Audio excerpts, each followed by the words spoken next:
So hello guys, कैसे हैं आप लोग। आई होप कि आप सभी लोग बढ़िया होंगे। आज की इस वीडियो में प्रकाश का परावर्तन तथा अपवर्तन के लिए टॉप 60 ऑब्जेक्टिव लेके आए हैं, जो कि क्लास 10th के जैक बोर्ड के लिए बहुत ही महत्वपूर्ण है। तो चलिए फटाफट से वीडियो को शुरू करते हैं।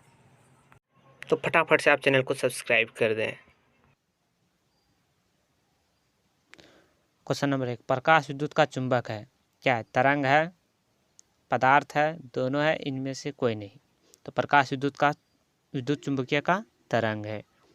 क्वेश्चन नंबर 2, सर्च लाइट का परावर्तक सतह होता है उत्तल, अवतल, समतल, उत्तल और अवतल दोनों। तो क्या होता है? सर्च लाइट का परावर्तक सतह होता है अवतल होता है। ठीक है।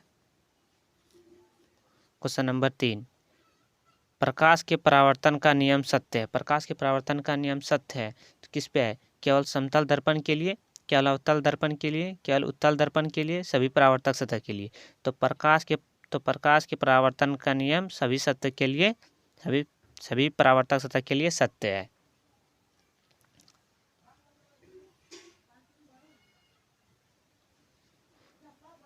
अब आइए क्वेश्चन नंबर 4, ऐसे पदार्थ जिनसे होकर प्रकाश आसानी से पार कर जाता है कहा जाता है।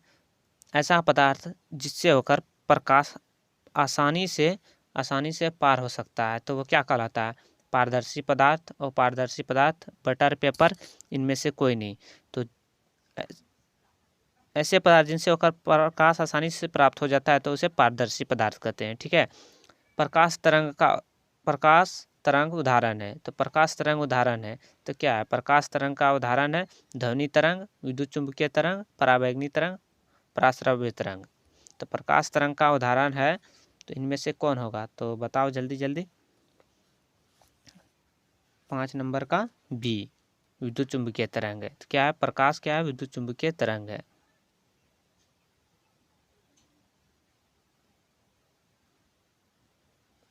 प्रकाश का किरण गमन करती है सीधी रेखा में, टेढ़ी रेखा में, किसी भी दिशा में, उपयुक्त में सभी। प्रकाश की किरण गमन करती है तो प्रकाश का किरण जैसे सूर्य से पृथ्वी पर प्रकाश का किरण पड़ता है तो किस रेखा में गमन करती है? टेढ़ी मेढ़ी रेखा, सीधी रेखा में गमन करती है या किसी भी दिशा में ऐसे ऐसे। तो प्रकाश की किरण गमन करती है हमेशा सीधी रेखा में गमन करती है। ठीक है। तो प्रकाश का किरण हमेशा सीधी रेखा में गमन करती है। तो क्वेश्चन नंबर 6 का ऑप्शन ए राइट आंसर। अब क्वेश्चन नंबर 7, निर्वात में प्रकाश की चाल क्या होता है? 3 × 10⁸ मीटर पर सेकेंड, 3 × 10⁸ सेंटीमीटर पर सेकेंड। ऑप्शन सी 3 × 10⁸ किलोमीटर प्रति सेकेंड। ऑप्शन डी 3 × 10⁻⁷ mm प्रति सेकेंड, मिलीमीटर पर सेकेंड। तो क्वेश्चन 7 का क्या होता है? निर्वात में प्रकाश की चाल हमेशा 3 × 10⁸ मीटर प्रति सेकेंड से प्रकाश की चाल गमन करती है। ठीक है। अब आइए क्वेश्चन नंबर 8। क्वेश्चन नंबर 8, गोलीय दर्पण की फोकस दूरी उसकी वक्रता त्रिज्या की आधी होती है, 2 गुनी होती है, 3 गुनी होती है। यहाँ पे 3 लिखा हुआ है, 3 गुनी होती है, चौथाई होती है। तो गोलीय दर्पण की फोकस दूरी वक्रता त्रिज्या की क्या होती है? जल्दी जल्दी बताओ। गोलीय दर्पण की फोकस दूरी उसकी वक्रता त्रिज्या की आधी होती है। क्या होती है? Option number A. Question number 8 का option number A is the right answer. Option number A. 9 question अब 9, सोलर कुकर के बारे में क्या जानते हैं? सोलर कुकर में, अरे क्वेश्चन गलती लिखा हुआ है। क्वेश्चन है सोलर कुकर में व्यवहार किया जाता है। सोलर कुकर में व्यवहार किया जाता है। सोलर कुकर में व्यवहार किया जाता है अवतल दर्पण का, उत्तल दर्पण का, समतल दर्पण का, परावलिक दर्पण, आरावलिक नहीं, परावलिक दर्पण का। तो इसमें किस दर्पण का उपयोग किया जाता है? तो इसमें अवतल दर्पण का उपयोग किया जाता है। तो सोलर कुकर में अवतल दर्पण का उपयोग किया जाता है। Option number A is the right answer. अब आइए next question, question number 10। Question number 10, जिन वस्तुओं से समय प्रकाश उत्सर्जित होता है कहलाता है प्रदीप्त वस्तु, अदीप्त वस्तु, आत्मदीप्त वस्तु, इनमें से कोई नहीं। जिस वस्तु से प्रकाश उत्सर्जित होता है तो वह क्या कहलाता है? तो वो कौन वस्तु कहलाता है? प्रदीप्त वस्तु कहलाता है, अदीप्त वस्तु, आत्मदीप्त वस्तु, इनमें से कोई नहीं। तो जिस वस्तु से प्रकाश उत्सर्जित होता है वो कहलाता है ऑप्शन सी आत्मदीप्त वस्तु। आत्मदीप्त का यहाँ पे मीनिंग अपने से जो प्रकाश उत्सर्जित होता है, जैसे सनलाइट, इससे प्रकाश अपने से उत्सर्जित हो रहा है तो इसको अदीप्त वस्तु कहेंगे। ठीक है, अब आइए नेक्स्ट क्वेश्चन, क्वेश्चन नंबर 11। हजामत बनाने के लिए व्यवहार किया जाता है। तो हजामत बनाने के लिए किस दर्पण का व्यवहार किया जाता है? उत्तल दर्पण का, अवतल दर्पण का, समतल दर्पण का, ए और बी दोनों। तो हजामत बनाने के लिए किस दर्पण का व्यवहार किया जाता है? तो बी अवतल दर्पण का व्यवहार किया जाता है हजामत बनाने के लिए। ऑप्शन नंबर बी अवतल दर्पण का व्यवहार किया जाता है। ठीक है, अब next question, question number 12। Motor चालक नहीं, मोटर चालक के सामने साइड मिरर लगा होता है। मोटर चालक के सामने साइड मिरर लगा होता है अवतल दर्पण का, समतल दर्पण का, उत्तल, ये सभी। तो मोटर चालक के सामने कौन दर्पण लगा हुआ होता है?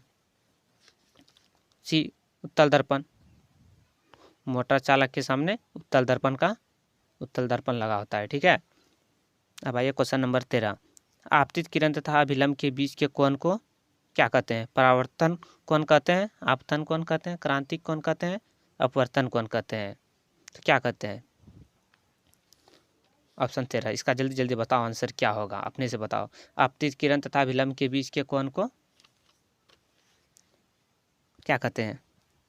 आपतित कोण तथा अभिलंब के बीच के कोण को आपतन कोण कहते हैं। ठीक है, ऑप्शन नंबर बी। अब नेक्स्ट क्वेश्चन,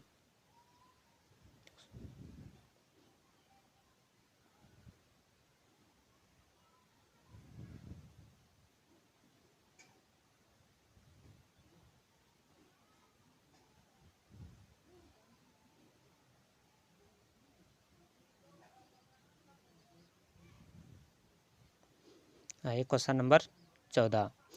परावर्तन के नियम बराबर क्या होता है? फॉर्मूला, आपतन कोण बराबर परावर्तन कोण, परावर्तन कोण बराबर अपवर्तन कोण, आपतन कोण बराबर विचलन कोण, परावर्तन कोण बराबर क्रांतिक कोण होता है। तो इनमें से कौन फॉर्मूला होता है? परावर्तन कोण बराबर क्या होता है? परावर्तन कोण बराबर आपतन कोण बराबर परावर्तन कोण होता है। ठीक है, 14 का option number A is right answer. Question number 15, nano नहीं होगा, यहाँ पे निम्न होगा। निम्न में किस दर्पण द्वारा किसी वस्तु का वास्तविक प्रतिबिंब मिल सकता है? समतल दर्पण द्वारा, अवतल दर्पण द्वारा, उत्तल दर्पण द्वारा, सभी। तो क्या होगा? 15 का answer option number option B is right answer. निम्न में किस दर्पण द्वारा किसी वस्तु का वास्तविक प्रतिबिंब मिल सकता है? तो ऑप्शन बी अवतल दर्पण द्वारा। ठीक है, अब आइए नेक्स्ट क्वेश्चन, क्वेश्चन नंबर 16। निम्नलिखित में किस दर्पण द्वारा किसी वस्तु का आभासी प्रतिबिंब प्राप्त किया जा सकता है? केवल समतल दर्पण का, केवल अवतल दर्पण का, केवल उत्तल दर्पण का, इनमें से सभी।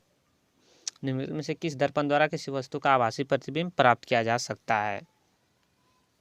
तो इसका आंसर होगा 16 का डी, इनमें से सभी।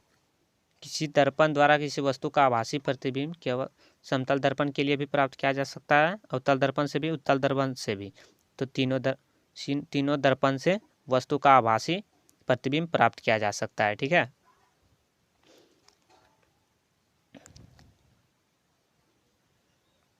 अब क्वेश्चन नंबर 17। उत्तल दर्पण द्वारा बना प्रतिबिंब होता है, काल्पनिक और सीधा होता है, काल्पनिक और उल्टा होता है, केवल उत्तल दर्पण द्वारा, इनमें से सभी। तो उत्तल दर्पण द्वारा प्रतिबिंब कैसा होता है? उत्तल दर्पण द्वारा बना प्रतिबिंब काल्पनिक और सीधा होता है। Option A is right answer. उत्तल दर्पण द्वारा बना प्रतिबिंब काल्पनिक और सीधा होता है, ना कि उल्टा। अब आर इक्वल टू, इसका फॉर्मूला क्या होता है? देखे होंगे आप किताब में, R equal to 2 into F.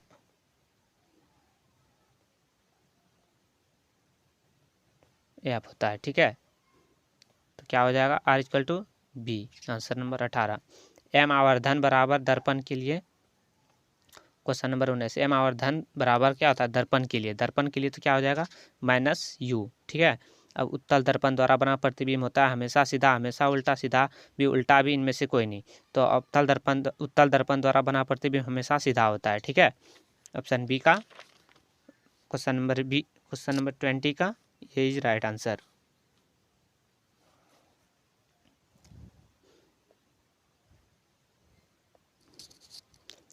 अब क्वेश्चन नंबर 21, वस्तु से छोटा और आभासी प्रतिबिंब में किस दर्पण से प्राप्त किया जा सकता है? वस्तु से छोटा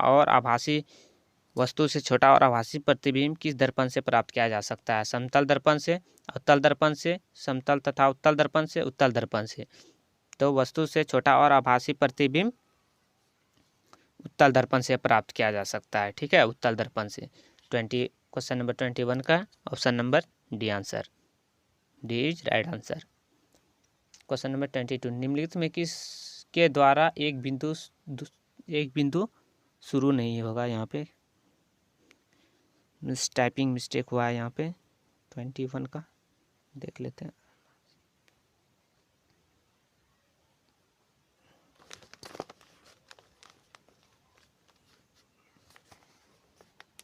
नहीं होगा यहाँ। निम्नलिखित में किसके द्वारा एक बिंदु स्रोत होगा? यहाँ पे ये वाला स्रोत, ठीक है। स्रोत से समांतर किरण पुंज मिल सकता है। अवतल दर्पण से, उत्तल दर्पण से, ए और बी दोनों, इनमें से कोई नहीं। तो समांतर किरण पुंज किस दर्पण से मिल सकता है? तो समांतर किरण पुंज अवतल दर्पण से मिल सकता है, ठीक है, अवतल दर्पण से। क्वेश्चन नंबर अब 21 हो गया ना क्वेश्चन।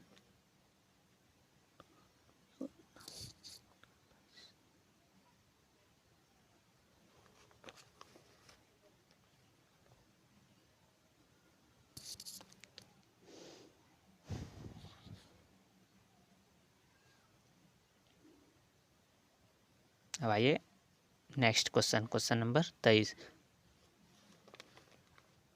कहाँ पर स्थित होने से वस्तु का प्रतिबिंब अवतल दर्पण की फोकस पर बनता है? तो कहाँ पर स्थित होने से वस्तु का प्रतिबिंब फोकस पर बनता है? ऑप्शन ए फोकस पर, अनंत पर, वक्रता केंद्र पर, ध्रुव पर। इस बताओ फटाफट क्या होगा? तो अनंत पर। अनंत पर वस्तु रखने से वस्तु का प्रतिबिंब अवतल दर्पण के फोकस पर बनेगा, ठीक है। तो इसका हो जाएगा क्वेश्चन नंबर 23 का option number B is right answer. अब क्वेश्चन नंबर 24, अवतल दर्पण की फोकस दूरी उसकी वक्रता त्रिज्या की आधी होती है, दोगुनी होती है, बराबर होती है, चौथाई होती है? तो अवतल दर्पण की फोकस दूरी उसकी वक्रता त्रिज्या की दुगनी होती है। 24 का option number B is right answer.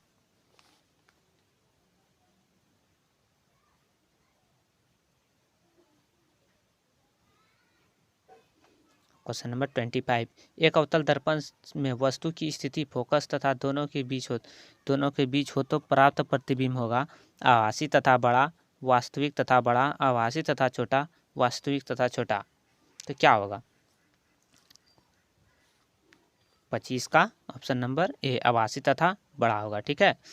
अब क्वेश्चन नंबर 26, किसी अवतल दर्पण द्वारा आभासी सीधा तथा आवर्धित प्रतिबिंब तब बनता है जब वस्तु की स्थिति दर्पण के ध्रुव तथा फोकस के बीच हो, वक्रता केंद्र तथा फोकस के बीच हो, वक्रता केंद्र पर हो, वक्रता केंद्र से पर, ये क्या, एक minute,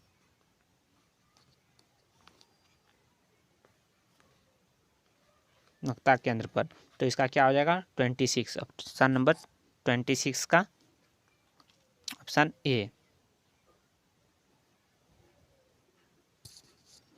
question number 27 question number 27 होगा।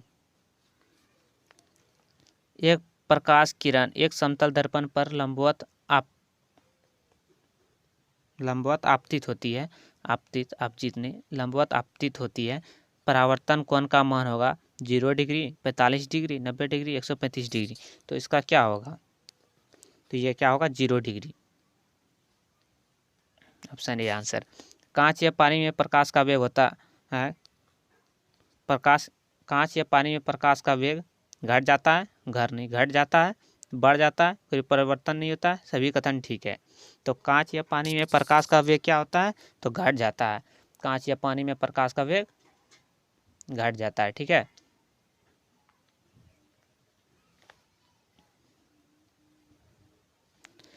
किसी माध्यम के अपवर्तन का मान होता है sine I into sine R, sine I by sine R by sine R, sine I plus sine R. तो किसी माध्यम के लिए अपवर्तन का मान क्या होता है? Option B sine I by sine R, sine I by sine R, ठीक है। क्वेश्चन नंबर 30, निर्गत किरण तथा अभिलंब के बीच के कोण को कहते हैं? निर्गत कोण, आपतन कोण, परावर्तन कोण, इनमें से कोई नहीं। निर्गत किरण तथा अभिलंब के बीच के कोण को क्या कहते हैं? निर्गत कोण कहते हैं। क्या कहते हैं? निर्गत कोण। निर्गत किरण तथा अभिलंब के बीच के कोण को निर्गत कोण कहते हैं, ठीक है। Option A is right answer. Cinema के पर्दे पर किस प्रकार का प्रतिबिंब बनता है? सिनेमा में जो पर्दा आता है वो किस प्रकार का प्रतिबिंब होता है? वास्तविक प्रतिबिंब होता है, आभासी प्रतिबिंब, ए बोथ दोनों होता है, ए और बी दोनों, इनमें से कोई नहीं। तो सिनेमा के पर्दे पे किस प्रकार का प्रतिबिंब बनता है? तो वास्तविक प्रतिबिंब बनता है। सिनेमा के पर्दे पे वास्तविक प्रतिबिंब बनता है, ठीक है। क्वेश्चन 32, यदि आपतन कोण आई तथा परावर्तन कोण आर हो तो इसका क्या होगा? इसका आंसर होगा angle I equal to angle R, ठीक है। क्वेश्चन 33, वस्तु पर बड़ा आभासी प्रतिबिंब किस दर्पण से प्राप्त होता है? वस्तु पर बड़ा आभासी प्रतिबिंब किस दर्पण से प्राप्त होता है? अवतल दर्पण से, उत्तल दर्पण से, समतल दर्पण से, इनमें से कोई नहीं। वस्तु पर बड़ा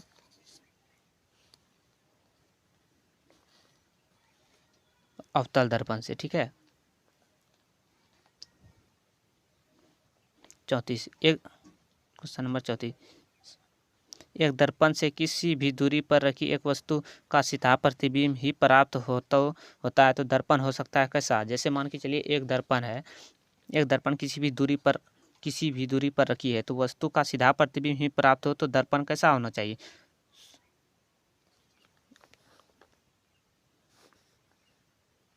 समतल होगा, यहाँ गलत लिखा है। समतल हो, समतल तथा अवतल, केवल समतल, केवल उत्तल, केवल अवतल। तो क्या होगा? 34 का ए समतल होगा, समतल तथा उत्तल होगा, ठीक है। क्वेश्चन नंबर 35, एक गोलीय दर्पण की फोकस दूरी 4.5 सेंटीमीटर है, उसकी वक्रता त्रिज्या होगी तो क्या होगी? एकदम सिंपल, आसानी है। 12 सेंटीमीटर, 25, 6.25 सेंटीमीटर, इनमें से कोई नहीं। इसको मैं सॉल्व करके नेक्स्ट लास्ट में बताऊंगा, ठीक है। तो इसका भी आंसर जान लो, कितना होता है? 25 होगा।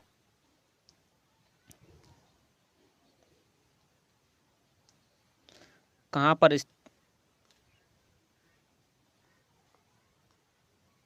पर स्थित होने से वस्तु का वास्तविक प्रतिबिंब अवतल दर्पण से वक्रता केंद्र पर बनता है? वक्रता केंद्र पर, दर्पण से के बिल्कुल पास, फोकस पर, अनंत पर। तो कहाँ पर स्थित होने से वस्तु का वास्तविक प्रतिबिंब अवतल दर्पण के वक्रता केंद्र पर बनता है? इसका आंसर बताओ जल्दी जल्दी। 36 का ए वक्रता केंद्र पर, ठीक है।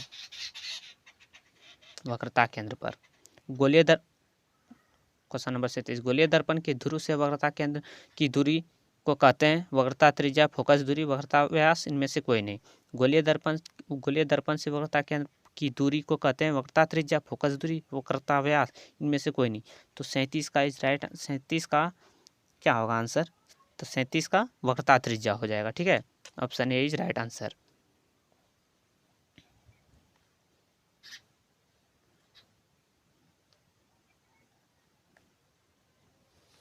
अब क्वेश्चन नंबर 38,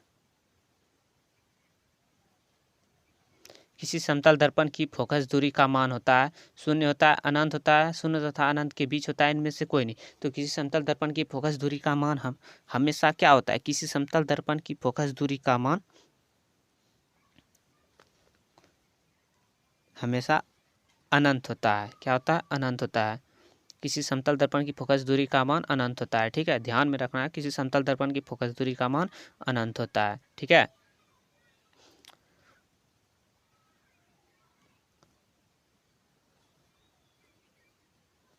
रोजाना है यहाँ रोगियों के नाक कान गले आदि की जांच के लिए डॉक्टर प्रयोग करते हैं। चिकित्सक किस दर्पण का उपयोग करते हैं कान नाक को देखने के लिए? तो समतल दर्पण का उपयोग करते हैं, उत्तल दर्पण का, इनमें से कोई नहीं। तो रोगियों को देखने के लिए डॉक्टर अवतल दर्पण का प्रयोग करते हैं। ठीक है, option B is right answer. Question number 40, motor गाड़ी के चालक के सामने लगा रहता है अवतल दर्पण, समतल दर्पण, उत्तल दर्पण, इनमें से कोई नहीं। तो क्या होता है? कौन दर्पण लगा हुआ होता है? उत्तल दर्पण लगा होता है मोटर गाड़ी के चालक के सामने। मोटर गाड़ी के चालक के सामने उत्तल दर्पण लग सकता है। ठीक है,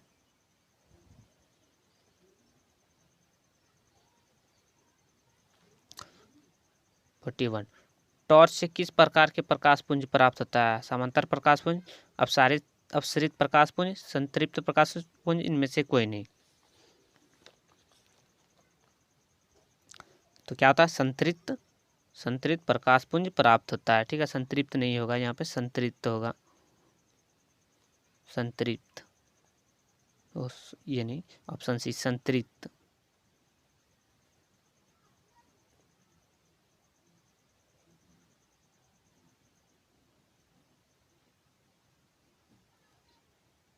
क्वेश्चन नंबर 42, किसी फोकस दूरी के लेंस की क्षमता होती है, क्या होती है? किसी फोकस दूरी के लेंस की क्षमता होती है 1/f। ठीक है, 1/f ध्यान में रखना है, ऑप्शन सी आंसर। डायोप्टर उस लेंस की क्षमता होती है जिसके फोकस दूरी होती है 1 मीटर, 1 सेंटीमीटर, 2 सेंटीमीटर, 2 मीटर। तो क्या होगा 43 का आंसर? जल्दी जल्दी बताइए। तो 43 का आंसर हो जाएगा 1 मीटर। ठीक है, नेक्स्ट क्वेश्चन 44, किसी लेंस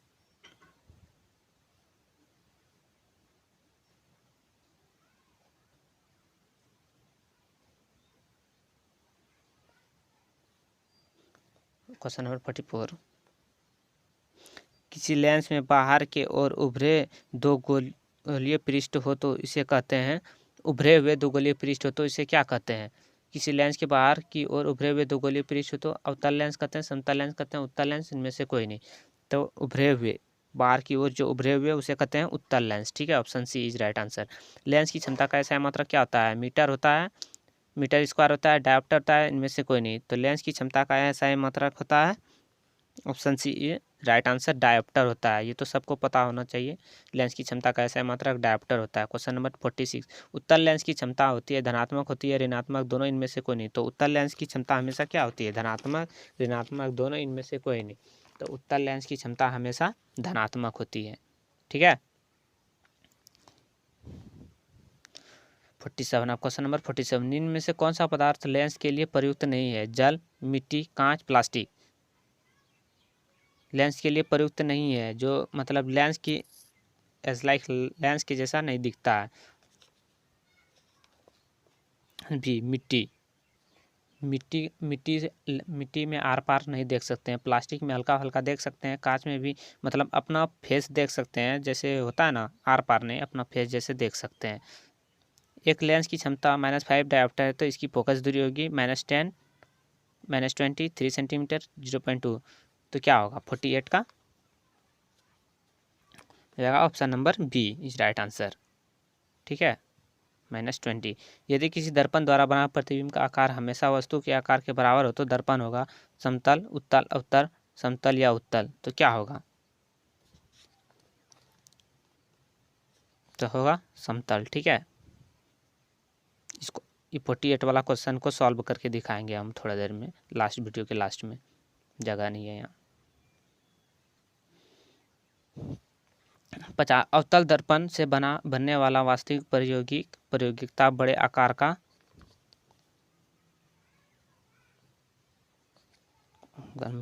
टाइपिंग मिस्टेक हुआ है। अवतल दर्पण से बनने वाला वास्तविक प्रतिबिंब तब बड़े आकार का होता है जब वस्तु दर्पण से वक्रता केंद्र पर फोकस के बीच होता है, वक्रता केंद्र पर होता है, वक्रता केंद्र से पर होता है, फोकस के अंदर होता है।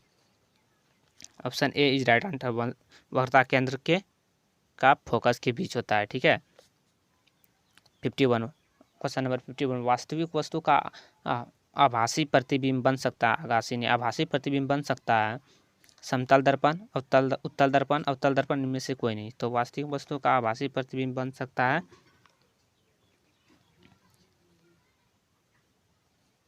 Option A is right answer, समतल दर्पण। ठीक है,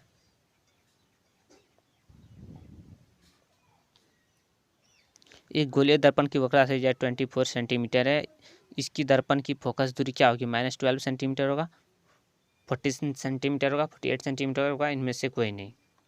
तो क्या होगा? उत्तर A is right answer, A is right answer. ठीक है, -12 सेंटीमीटर होगा। इसको सॉल्व करके दिखाएंगे हम। क्वेश्चन नंबर 55, 15 सेंटीमीटर फोकस दूरी के अवतल दर्पण से 4 सेंटीमीटर पर रखी गई है एक वस्तु का प्रतिबिंब क्या होगा? तो इसका क्या हो जाएगा? ए 20 सेंटीमीटर। ठीक है, option A is right answer. आवर्धन m का ऋणात्मक होता है, वस्तु के सापेक्ष प्रतिबिंब उल्टा, वस्तु के रिस्पेक्ट प्रतिबिंब सीधा, वस्तु के प्रतिबिंब से छोटा, वस्तु से पृथ्वी में बड़ा। वस्तु से पृथ्वी में बड़ा नहीं, वस्तु से मिस प्रिंटिंग हो गया थोड़ा यहाँ पे, मिस टाइपिंग, वस्तु से प्रतिबिंब बड़ा, वस्तु से पृथ्वी नहीं, प्रतिबिंब बड़ा। तो क्या होगा?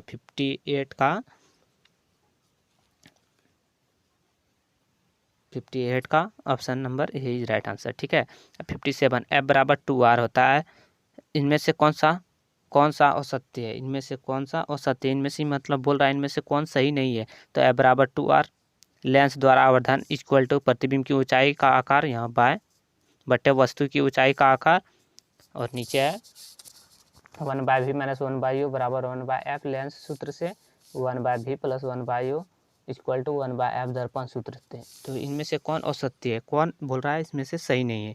तो इसमें F बराबर 2R ये सही नहीं है, तो इसका 57 का ए इज राइट आंसर। ठीक है,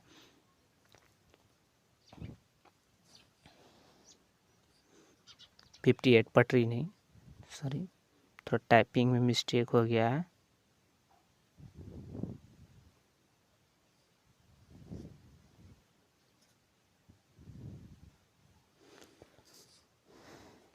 पटरी नहीं, प्रतिबिंब की ऊंचाई यहाँ होगा, प्रतिबिंब की ऊंचाई वस्तु की ऊंचाई के अनुपात को कहते हैं आवर्धन कहते हैं, संवर्धन कहते हैं, परावर्धन कहते हैं, इनमें से कोई नहीं।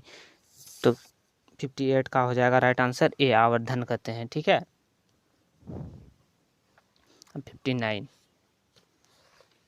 किसी दर्पण से आप चाहे कितनी ही दूरी पर खड़े हो, आपका प्रतिबिंब सदैव सीधा प्रतीत होता है। संभवतः दर्पण कैसा है? मान के चलिए कोई एक दर्पण है, ठीक है, एक दर्पण है, किसी दर्पण से आप चाहे कितनी भी दूरी पर खड़े हो तो आपका प्रतिबिंब हमेशा सीधा प्रतीत होता है। तो वो कौन दर्पण होगा? केवल समतल दर्पण, केवल अवतल दर्पण, केवल उत्तल दर्पण, इनमें से कोई नहीं। किस क्वेश्चन ध्यान से समझिए, यहाँ किसी दर्पण से आप चाहे कितनी भी दूरी पर खड़े हो, आपका इमेज जो है प्रतिबिंब सदैव सीधा प्रतीत होता है। तो वो कौन दर्पण कहलाता है? जो मान के चलिए घर में भी जो यूज करते हैं तो समतल अथवा उत्तल, ये दोनों दर्पण कहलाता है। ठीक है, समतल और